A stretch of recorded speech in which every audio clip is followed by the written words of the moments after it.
大家好，我是易阳。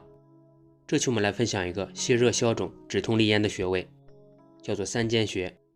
这也是一位老中医告诉我的。对于身热头痛、咽喉肿痛的朋友都可以试一试。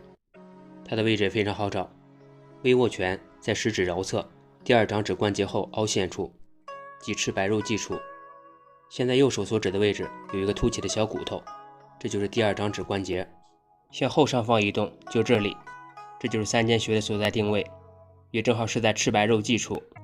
三间穴是我们手上非常重要的穴位，它的位置非常好找，按起来也非常方便。刺激这个穴位最为常见的一种按摩手法就是打圆圈进行按摩，非常的舒服。用自己的手指从穴位上面从左到右，从上到下打圆圈。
好了，这期的视频就分享到这儿。